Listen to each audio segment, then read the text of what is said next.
sometimes engineers don't think that much about how the structure which they're designing will be detailed. And their primarily thought process is about which one is the better solution as far as the structural system is concerned. So one typical, I wouldn't call it a mistake because there will be situations when it is actually the better choice.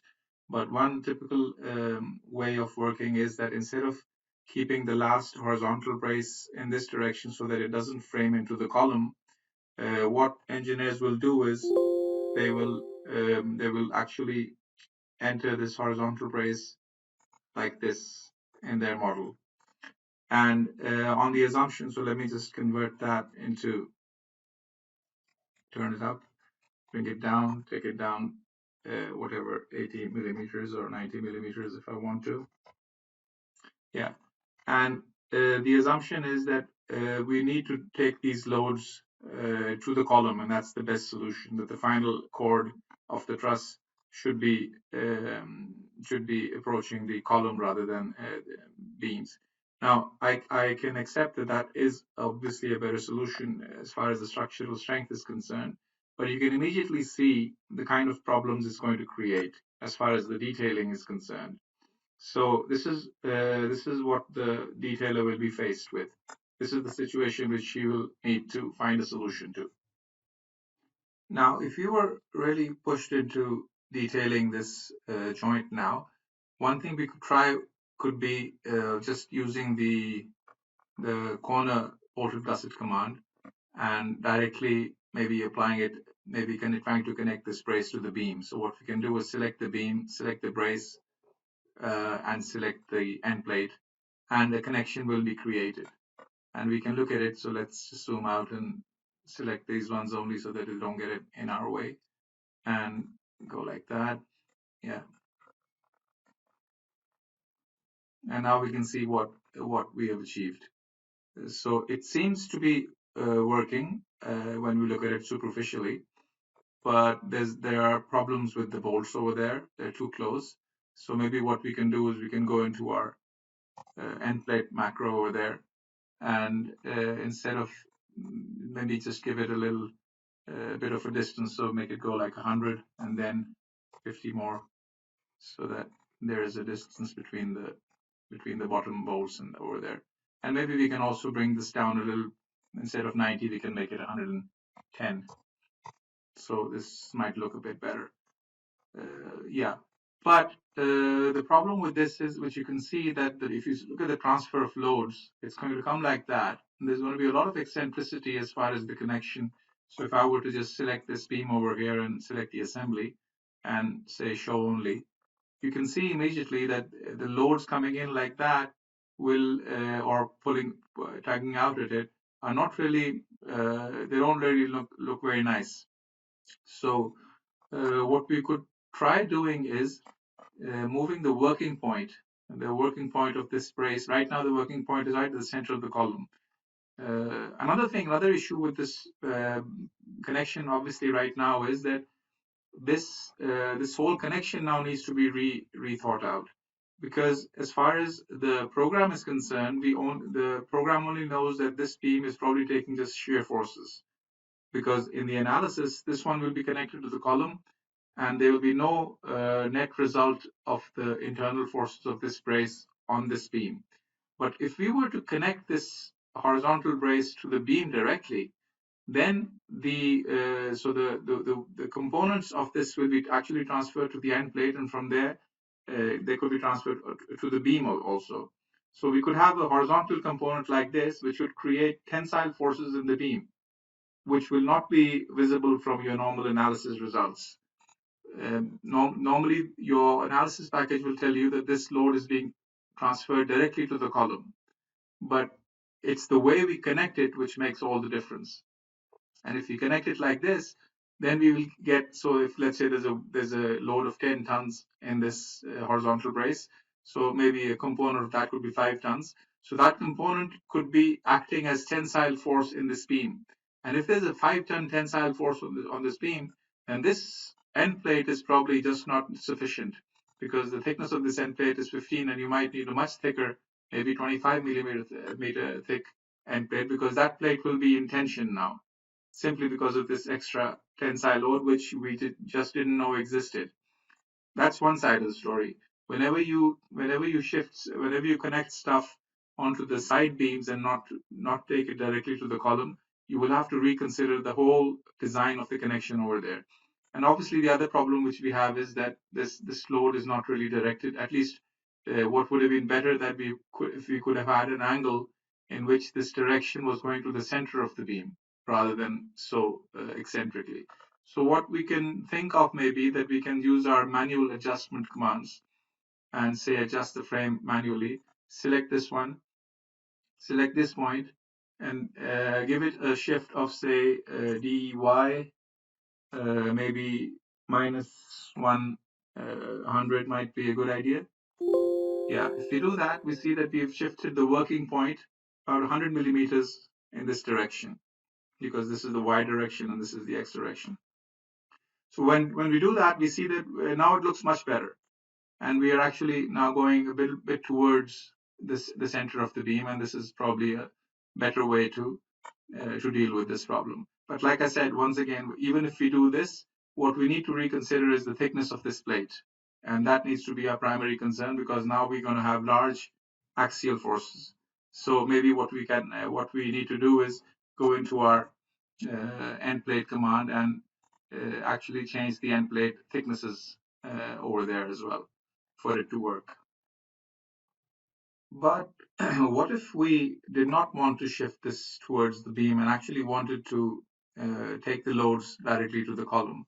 Well, if I undo, what I can do is I can, take it back to that level, bring it, let's say 90 millimeters down.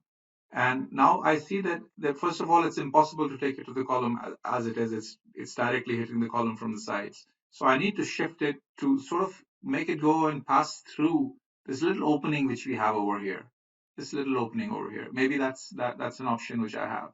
And what I can do is I can select this. I can go to my manual adjust command as well. Once again, select this point, and this time this is the negative x direction, so I can say the point I want to take it to is dx minus 50, and I see that 50 is not enough. 50 in shift in this direction, I'm still hitting the flange of the column. So let me move it some more.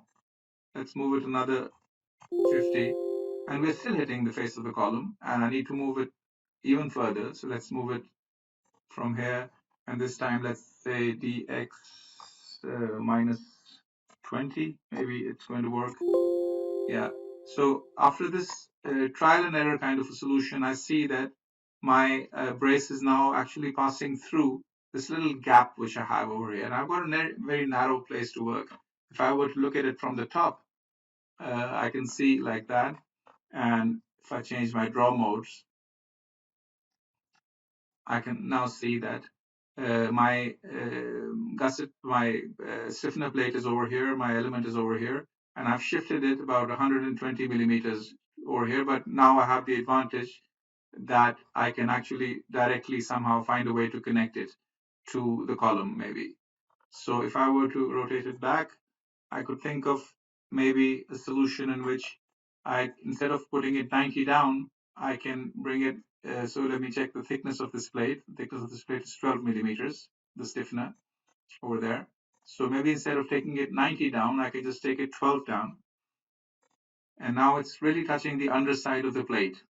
And if I were to look at it from the top once again and double click on it, and I wanted to pull it back a bit, because right now it's clashing with the stiffener as well.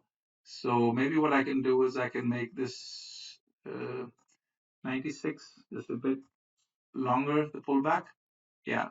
So now it's avoiding that clash. Let me go back in there. Yeah. Now it's actually going and not touching the backside of the stiffener. And with this configuration, I can use my tension bolting command over here, which is very convenient for just immediately putting, without doing any calculations, just putting in some bolts. So I can just I can just select. So let me just let me look at it from the top. Yeah. Go to my tension bolting command, select the profile, select the stiffener, and select the side, basically, the side which needs to be bolted. And immediately some bolts are created. Now we can immediately see that the space is so little that even for these two bolts, the edge of the stiffener is right there, and the second bolt is very near, very close to the edge. And this is obviously not good. So now what I can do is I can actually modify this stiffener maybe. So what I can do is I can turn on my handles over here, select my plate, and insert a few points along this edge. So I can select this one, say add a point, and I can select a distance so that the first one goes from here to here, and I move it. So I have a point at the edge over there. And then I'm going to insert another point, but this one needs to be at the perpendicular on the other side. So before I start my command, what I'll do is I'll go to my edit menu, go to my projected point command. I'll select my this line basically along the horizontal brace, and this point over here, which I just created. And immediately my point is, I don't see it right now, but the point is over there. This one is the corresponding point, 90 degrees to the other one. Now I can select my plate again and insert another point, and select the distance from here to here and say move. And now I've got these 2 points, And now what I can do is I can just use my parallel points command with, okay, 50 seems to be okay. I can go like that and like that. And I've got these two new points. And what I can do is I can move this one by selecting the distance from here to here and say move. And similarly, I can select this one and once again select the distance from here to here. They're probably the same distances. I don't need to select them again. Yeah. And now if I turn the thing around, you will see that I have modified that stiffener, that top stiffener. I've made my horizontal brace go through this little gap over there. But what I want to emphasize with this video is basically that when we overemphasize the importance of taking these loads to the column, we don't realize the kind of problems we create for the retailers. And the retailer has to go through all this, and even then the solution is not perfect in the sense that it has to be shifted. So a lot of times it's actually a good idea that when you're, let me turn on all the elements, that when you're getting to the end of your horizontal brace truss, the last one, instead of putting it like this and into the column, unless you have a large column and you've got a lot of space to work in there, it's a better idea in most cases to allow the last part of the truss to be connected like this rather than going into the column. Of course, you will have situations where the forces are so large that you don't want them to be taken to the beams. But in most cases, you will see that actually doing the other way around is the better solution.